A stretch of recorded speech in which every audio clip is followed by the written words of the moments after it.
gonna burn through a lot of ammo. What's going on, guys? You're watching The Hungry Handgunner. I'm Nick, and we are out on the range today. So I realized that I had passed another milestone with this gun. This may be my first one to get a 10,000 round review. Not there yet, though. So I gave you guys a 5,000 round thing. I gave you guys a couple different videos on this gun, which is hilarious to me because I think it's important to note this gun was never something that I planned on carrying or anything like that. So long story short, I had a Kimber Ultra Carry 2, one of my more popular guns that I've done on the channel. Like the gun, but because of where the scars are in my hand and arm, it just wasn't that comfortable to shoot. So got a trade offer for an M9A3. I wanted one of those because it was one of the MHS guns that the military potentially looked at to replace the M9. And I'd carried an M9, so I was like, hell yeah, you know, do the trade. And now it's my carry gun that I have put a lot of time into and money by virtue of ammo and things like that. So it does not look anything like it did in the last update video, but we are going to do the 7,500 round update video. I'm actually close to 8,500 rounds at this point. So there is that, but we'll go over to the table. I'll show you guys some stuff about it that I've noticed wear-wise and things like that. And we'll talk about my impressions of it this far in. So one of the things that I think is important to note here is that this is a carry gun. This is a gun that is going to get beat up with some use. So we'll pop the light off and go from there. The light itself, I'm not particularly an Olight devotee, but I started out trying to review this thing well over a year ago. And to date, no issues with it. So other than, you know, the ramp down, things like that. But I do think I'm going to pick up a X300U for this thing eventually. But there, we covered the light. The slide is not the slide that came on it, although it is arguably, it's been on here maybe the last 1,000 rounds. It is a Langdon Tactical RDO slide that lets you put a red dot on it. So it's one of the coolest things to happen to the Beretta 92 M9 series in a long time. But with the exception of the slide, everything else on the gun has been on here for a minute. The barrel is not an M9A3 barrel. This is a regular M9 barrel that was on my M9 that I put in here because it's not threaded, so it shaves off some length carrying the gun, which is nice, especially since I carry appendix. So we'll go ahead, go over some upgrades that I have made to it in this time. This is a Wilson Combat hammer, a little nicer trigger pull there. We do have the Langdon Tactical slide on it, which does have backup irons for any and all concerned. And the grips have been on there for, gosh, I don't know, the majority of the time I've had the gun. And of course the M9 barrel. But one of the more recent upgrades, modifications I've done here is the steel guide rod instead of the plastic one. So I actually changed the recoil spring out and noticed I was starting to get some cracking on my plastic guide rod that came with the gun, and I think I was about 6,000 rounds in at that point. So we have put a spiral fluted, I believe it's a Wilson Combat.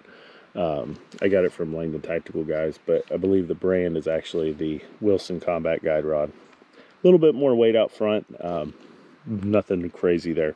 So I did change my recoil spring at 5,000 rounds and no issues. That's part of what made this become my carry gun, was just how stinking reliable it is. You guys are about to see how dirty it is right now, and it is time for a bath for it, but it has been about 1,500 rounds since its last deep cleaning. You guys can see all the carbon and whatnot built up in there. I shoot this gun a lot and I shoot it hard. So we do have some I'm going to forget the names of them now. Firing pin release lever. These things will rattle a little bit now. They're not broken. They're still in place. They're not going anywhere. But they're loosening up. So it's something I'm keeping an eye on currently. But other than that, guys, this has been just a phenomenal gun. You can see even in the new slide, it's got some dirt and stuff built up. The barrel's got some wear on it. It's actually something I noticed the other day. Hadn't really paid attention to. We'll go ahead and pop that out, and I'll show you the barrel. Definitely getting some wear just from use, and some of that may scrub off, but the bluing or parkerizing, whatever coating, DLC, I'm not sure what Beretta uses, it's definitely worn right there. No issues with the locking block though, or any of that. All that seems to be in good working order. You guys can see just it's dirty. She does need a bath. But the bigger thing here is look how well she runs even when this dirty. So there is that. But guys, this gun, yeah, you guys kind of see what I got going on with it now. We'll go back up top. So part of me realizes that somebody somewhere is already, if they haven't by this point in the video, is already getting ready to hop on the keyboard and be like, you should be ashamed of yourself. Damn millennials don't know how to clean guns and getting that beautiful Beretta all dirty. All right, well, number one, this is a tool, right? As long as it comes out here and it fires and cycles the next round and puts those rounds, if I do my part where I'm trying to get them to go, that's what it's designed for. Now, if I got this gun to be a wall hanger or a collector or whatever, yeah, your point may be valid. Guns get dirty, right? You have things burning at high rates of speed, you get carbon, whatever. So, as much as I shoot, which I don't have the camera out here every time I shoot, if I were to clean my gun after every time I shot, I would spend more time cleaning than I do working on the skills that make me want to own these in the first place. So, yeah, the gun's dirty. The gun is actually going to get a bath today. But this is about as dirty as I let it get before that happens. I don't really care that it's dirty. I don't really care if it's going to pass an armorer's inspection, as long as it does what it needs to do. But anyway, we're getting off the point here. 7,500 rounds, would I get another one? Oh, yeah, without a doubt. I know they're not cheap. I'm not sure what they're going for right now. I know when I got mine and I was looking up trade values and whatnot, and I came out ahead on this trade, this is about $1,000 pistol. Obviously, COVID, I would expect that number to be somewhat higher right now. But yeah, it is what it is, guys. If you like double action guns, then I think you owe it to yourself to try a Beretta. Just borrow one, rent one, whatever. Or if your bank account is set up in such a manner that you can buy to try, cool. Mine's not. But anyways, so if you do like the idea of having a double action gun, which we are clear, pull the trigger, boom, gun cycles, boom. 2 trigger pulls, a whole list of advantages. I'll throw a link to a video where I go over what I think the advantages are for that style of firearm. But I think you should try it. They're not for everybody, right? You have slide mounted decocker that's going to be harder to get to than a frame mounted one. But there are some advantages even to that. Number one being you're not going to inadvertently hit that. You have to mean to decock that gun. So there's an advantage and a disadvantage as well. It's a lot harder to decock. So there is that. But I think you should try one. I think given how iconic the Beretta open slide design is, there's something in it just for trying it. Just to, whatever, if you're an Instagram person, get a picture of you shooting one. Hey, I shot, whatever, gun from Die Hard. Whatever makes you happy. But I really like it. And it's kind of funny because when I started shooting Berettas in the military, I did not like them. Did not like double action. Hadn't had a whole lot of experience with double action semi-automatics and really thought it was the stupidest thing ever. As I've put more time in, now that I carry a gun concealed, not a duty holster, not outside the waistband, and especially since I carry appendix, when I'm reholstering this gun, thumb over the hammer, obviously looking in the holster at the same time, but thumb over the hammer gives me so much tactile feedback just in case something were to go wrong. In case something, a jacket drawstring, shirt, twig, whatever, depending on what you're doing, got in that trigger guard and was pulling that trigger, I can feel it. This gun cannot go off unless this hammer comes back, and if my thumb's over the hammer, I will feel it trying to do so. So is that an excuse to not look your gun into the holster or to be unsafe? No.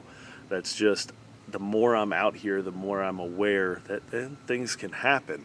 And should something happen, I feel like this gives me a little extra control over that situation or extra warning that something's happening.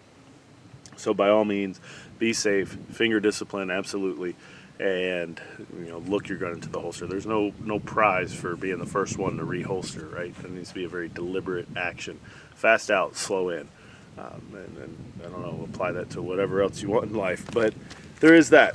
So this doesn't make me a striker gun hater. I have some, I like them. This is what I have gravitated towards. So no, on paper it makes 0 sense. This thing is heavy, it's big, it's bulky. Kind of got to dress around it if you want to carry it.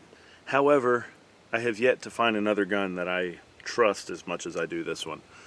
It goes bang every time. If it doesn't go bang, you can pull the trigger again, I guess. I think I did have one issue where it didn't, and I pulled the trigger again and it did, and there were some of my reloads, so maybe the primer wasn't seated all the way. I don't know. But there is that. The other thing is it's accurate. Even with the iron sights, I shouldn't say it's accurate. Most guns are going to be inherently more accurate than you or I are.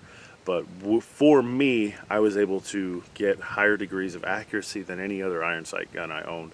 And then when I put the dot on it, well, that just, yeah, that was cool.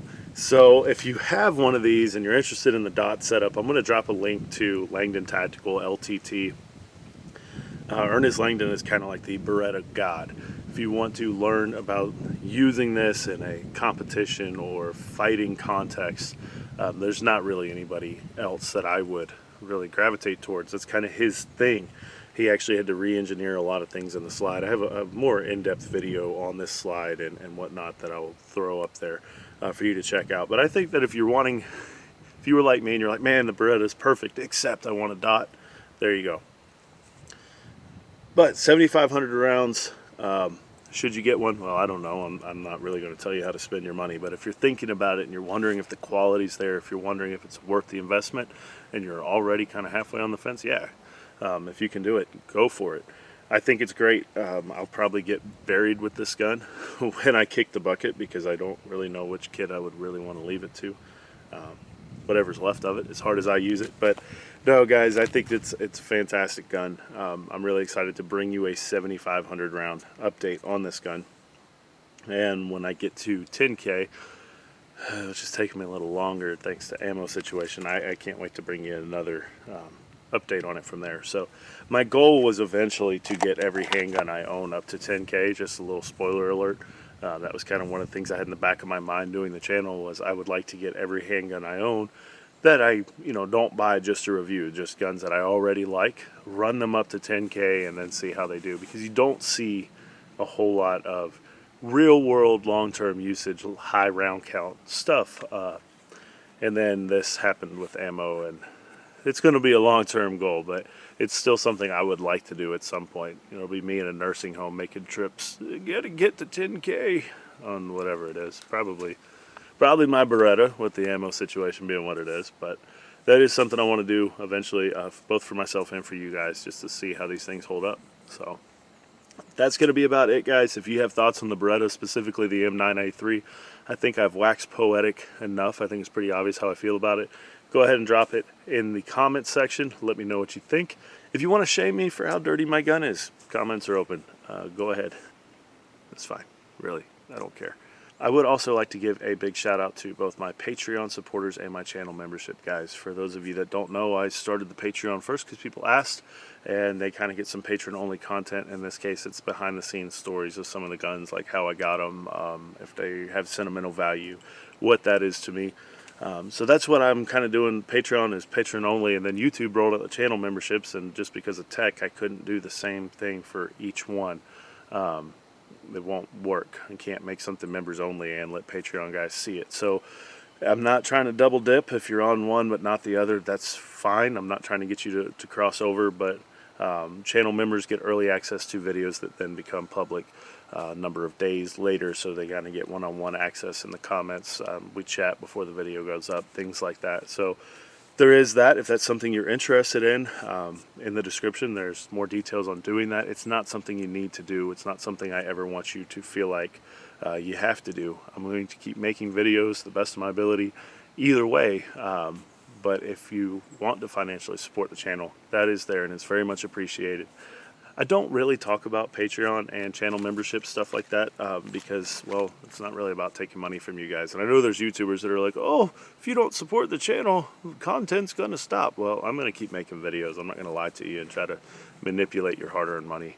But I do appreciate the guys that have done that. That means a lot to me, and it's still very surreal that people think enough of the content to do that.